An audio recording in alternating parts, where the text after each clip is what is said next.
Devin trying to carry the whole weight. Regis talking a bunch of shit, but overall, after 32 fights, you have experience now, so you understand that it's all part of the process, and you don't hold any grudges.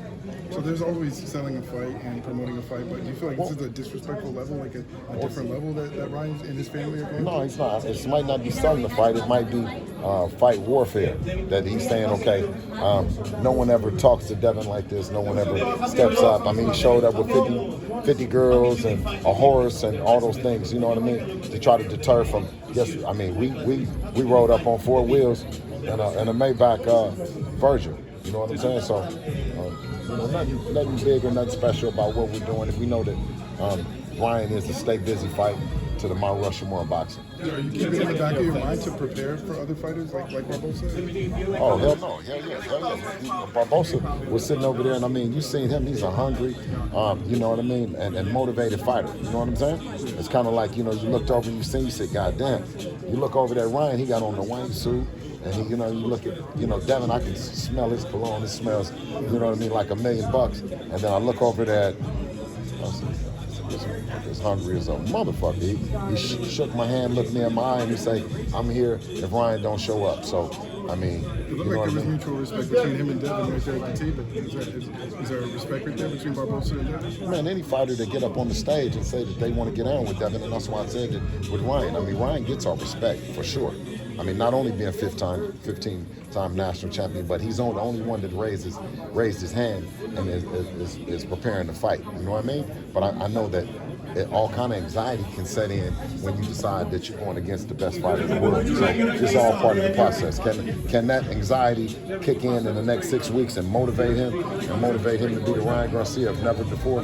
That's something we got to realistically prepare for. We can't prepare for what you guys are saying, he's not nothing, and then Devin, you know what I mean? The impossible happens in that left hook. So you got to concentrate. You got to focus, and what his antics are doing can derail or deter us from what we're doing. Bill, with all the shenanigans, do you think Ryan's a broken fighter? No, I mean you can't be broken off the one performance. That's why everybody is here. If he was a broken fighter, this fight wouldn't be happening. What he is a fighter that we're unsure of which Ryan is going to show up. We've seen glimpses of something that's really great, and then we've seen times where it wasn't what we thought it was. So it'll be interesting on April 20th. Maybe this fuel and all this other stuff is going to bring out that guy that unfortunately we lost 2-3 times that I got to take serious. And Devin is the fighter that breaks him, you think? We would sure like to be after all of what them and their family has said. It's no longer business. It then got personal. So, and that's a careful line that you got to walk. You know what I mean? Where with us now, he's gotten us kind of like now we're personal. So we have to rear it back. And what we attempted to do was come in and be more business about the fight. But once again, it got personal. So, you just got to be careful with that. Bill, how do you take those comments from Henry that just kept calling your hair nappy? How do you see that? He got the same toupee that Floyd got from Turkey. So what do you mean my hair is nappy? Huh? It's the same toupee, the same glue, available at goldenboy.com. Tell us more about the sparring with Floyd and Devin. You said it wasn't close. It was a one-sided situation. That I said it was 6 rounds and it was 6-0, and someone had asked me, was that what things that are monumental in your career and things that you noticed that Devin has made that leap? And I was open and honest that Floyd Mayweather gave us an opportunity to share the ring, something that he hasn't did with Gervonta, something that he hasn't did with Adrian Broner. So for that, we have a whole lot of respect for him. But also at the same time, I gotta live in our truth, right? I live in our truth, you know what I mean?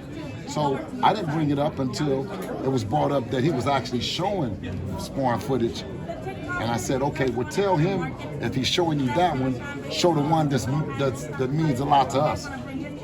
The one that the world would probably want to see. 6-0 Mayweather. 6-0 Devin, 0 Mayweather. The world would want to see Devin stopping Tank and sparring too. Tell us about that. How did that happen? I mean, they don't really want to see it because you already know I got the money. You already know I got paid. Everyone has said that. So I just asked Ryan, even Ryan, he said he saw the tape, but he wasn't interested in seeing Dev stop him, right? So do people really want to see it, or are we just playing?